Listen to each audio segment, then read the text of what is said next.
আসসালামু আলাইকুম। আমি ফ্রিল্যান্সার মান্নান। আপনাদের সবাইকে আজকের ভিডিওতে স্বাগতম জানাচ্ছি। আজকের ভিডিওতে আমি আপনাদেরকে দেখাবো কিভাবে খুব সহজে cPanel এ ওয়ার্ডপ্রেস ইনস্টল করতে পারেন।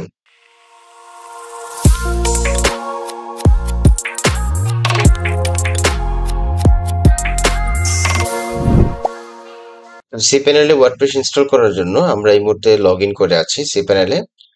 এই হচ্ছে cPanel এর ফুল ইন্টারফেস। আমরা যদি cPanel এ ওয়ার্ডপ্রেস ইনস্টল করতে চাই, আমাদেরকে প্রথমে যেতে হবে হচ্ছে ওয়ার্ডপ্রেস ম্যানেজার বাই সফটকুলাস। এখানে ক্লিক করে দিব। ক্লিক করে দেওয়ার পর আমরা ইন্টারফেস পেয়ে গেলাম। দেন এখানে আমরা ইনস্টল বাটনে ক্লিক করে দিব। ক্লিক করে দিলাম। আমরা যে ডোমেইনটিতে ওয়ার্ডপ্রেস ইনস্টল করব সেই ডোমেইনটি এখান থেকে সিলেক্ট করে দিব।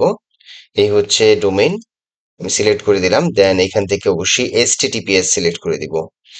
আর ইনডিরেক্টরি যে ঘরটা আছে, যে ফিল্ড আছে, এটা আমরা ফাঁকা রাখবো। ঠিক আছে, যদি আমরা মেইন ডোমেইনে ওয়ার্ডপ্রেস ইনস্টল করতে চাই। তো নিচের দিকে যাব। দেন এখানে সাইট সেটিংস রয়েছে। সাইট নেম আমরা এখানে দিয়ে দিব। আমাদের এই সাইটের নেমটা হবে কি, দি দি প্রপার্টি। ওকে, এই নামে আমরা ওয়ার্ডপ্রেসটা ইনস্টল করতেছি। দেন মাই ওয়ার্ডপ্রেস ব্লগ, এই জায়গায় আপনার সাইট ডেসক্রিপশন দিয়ে দিবেন। আমি দিচ্ছি না আপাতত, আপনি দিয়ে নিবেন। দেন হচ্ছে এখানে আপনার অ্যাডমিন ইউজার নেমটা দিয়ে দিবেন। আমি অ্যাডমিন ইউজার নেমটা দিয়ে দিচ্ছি এবং এটা অবশ্যই আমি ব্লার করে রাখবো। দেন পাসওয়ার্ড দিয়ে দিচ্ছি। পাসওয়ার্ড দেওয়ার পর দেন আপনি এখানে অ্যাডমিন ইমেইল, আপনার যে ইমেইল সেটা আপনি আপনার জিমেইল ইউজ করতে পারেন, অথবা আপনি এখানে ওয়েব মেইল ইউজ করতে পারেন। যে কোনো একটা মেইল আপনি এখানে ইউজ করবেন বা দিবেন। দেওয়ার পর এখানে দেখুন নিচের দিকে আসলে অনেকগুলো প্লাগ ইন ইনস্টল করতে বলতেছে, মানে অর্থাৎ টিকমার্ক দেওয়া প্লাগ ইন গুলো আপনার ইনস্টল হয়ে যাবে যদি টিকমার্কটা না উঠায় দেন। আমি উঠাই দিলাম। দেন নিচের দিকে যাচ্ছি। নিচের দিকে এসে এখানে আমি অ্যাডভান্সড অপশনসে এসে ডাটাবেজের একটা নাম দিয়ে দিব।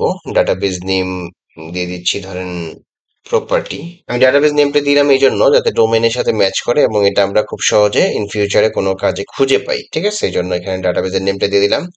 দেন নিচের দিকে যাব। এখানে চাইলে আপনি ইমেইল ইনস্টলেশন ডিটেলস ইমেইল দিতে পারেন। হ্যাঁ, এটা আমি আর দিচ্ছি না, জাস্ট আমি এখন ইনস্টল বাটনে ক্লিক করে দিচ্ছি। দেখুন ওয়ার্ডপ্রেসটা ইনস্টল হয়ে যাচ্ছে, কয়েক সেকেন্ডের মধ্যে হয়ে যাবে। হয়ে গেল। তো আমরা দেখতে পাচ্ছি আমাদের ওয়ার্ডপ্রেস ইনস্টল হয়ে গেছে। আমরা যদি এখন এই যে লিংক রয়েছে এই লিংকে ক্লিক করে দেই, তাহলে আমরা ওয়ার্ডপ্রেসের ড্যাশবোর্ডে চলে আসলাম। এবং এর উপরে যে লিংকটা আছে এখানে ক্লিক করে দিলে ওয়ার্ডপ্রেসের যে ইন্টারফেস, একেবারে ডিফল্ট ইন্টারফেস, সেটা আমরা দেখতে পাচ্ছি। তো এই হচ্ছে বিষয়, কিভাবে আপনারা খুব সহজে নেমচিপের cPanel-এ ওয়ার্ডপ্রেস ইনস্টল করতে পারেন সেই বিষয়টি আমি দেখানোর চেষ্টা করেছি। যদি ভিডিওটি ভালো লেগে থাকে তাহলে ভিডিওর নিচে লাইক দিতে ভুলবেন না। আর আমার চ্যানেলে যদি আপনি একেবারে নতুন দর্শক হয়ে থাকেন তাহলে অবশ্যই চ্যানেলটিকে সাবস্ক্রাইব করে দিবেন, পাশে থাকা বেল বাটনটি প্রেস করতে ভুলবেন না। তো সবাই ভালো থাকবেন, সুস্থ থাকবেন। ইনশাআল্লাহ নতুন কোনো ভিডিওতে দেখা হবে। আল্লাহ হাফেজ। ধন্যবাদ সবাইকে।